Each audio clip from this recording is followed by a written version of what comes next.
For me, for my clients, for our clients, we want to make sure that they're in the successful clubs, the 30% club. We've all heard the stats being quoted, that 70% of transformation programs fail. And today we want to shed some light on this from our own experience and really get under the skin of how true this is. This week I spoke to our Operational Excellence Director, Marc Murphy, who has over 20 years of experience in delivering successful transformational change. Whilst there's some debate on the 70% number, the fact is that the majority of transformations fail to meet their intended outcomes and objectives. This might take the form of reduced scope, reduced benefits, or longer timeframes and higher costs to achieve those benefits. Or in some extreme cases, programs get cancelled and the investments are written off. Lessons are often captured, but they're not always learned. So look, you've got a load of experience in this space.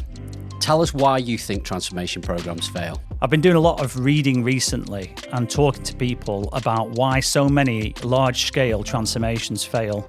And there's lots of theories: unclear objectives and scope, unrealistic timelines and poor planning, lack of sponsorship, or poor customizations and integrations.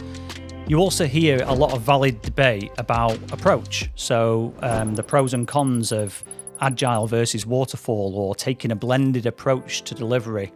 The importance of creating and demonstrating value early. And of course, all of these are really important factors. But from my experience, when you boil it down, there's always one common theme as to why changes succeed or fail. And I can sum it up in one word: people.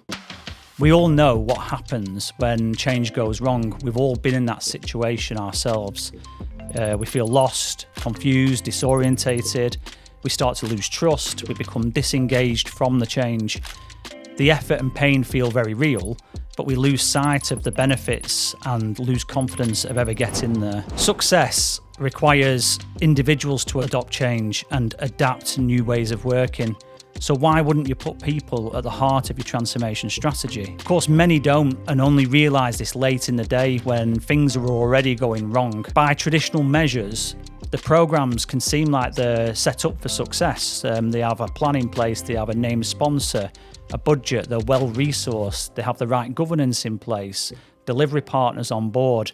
However, these things represent the technical side of change, and whilst they are always in place for the successful 30% club, they're often also in place for the 70% that still fail. So the big question is, what makes the real difference and how do you get it right? Well, from my experience, it's critical to place equal importance on the technical and the people from the outset.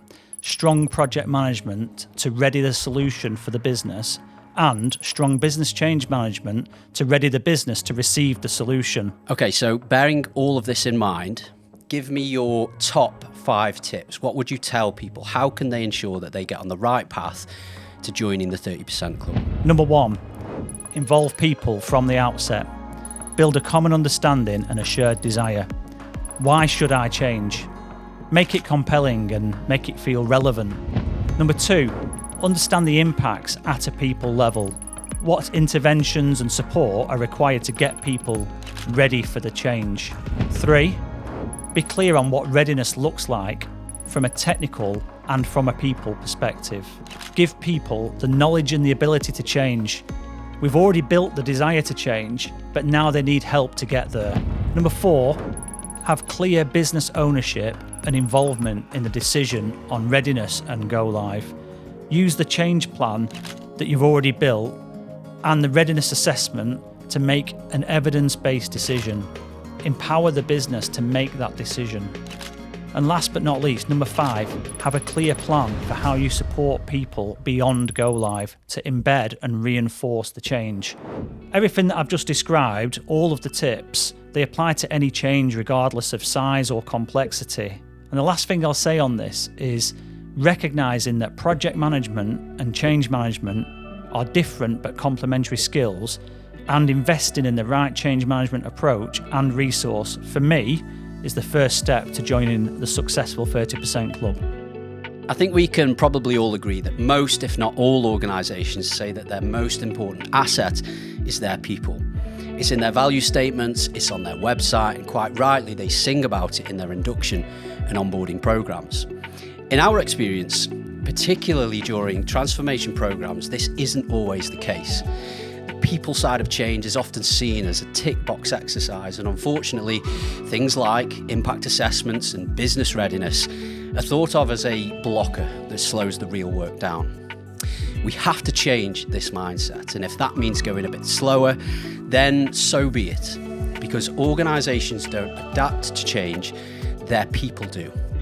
And you might not want to hear it, but if you want to join the 30% club, then you need to recognise that slower is often smoother, and smoother is always better. Resistance breeds from a lack of awareness, and slowing down means we can build advocacy and we can check that the change delivers the outcome we all want to see come to life. A big thank you to Marc for his contributions. Look out for further content on this topic, and please get in touch if you'd like to explore it more. Cheers.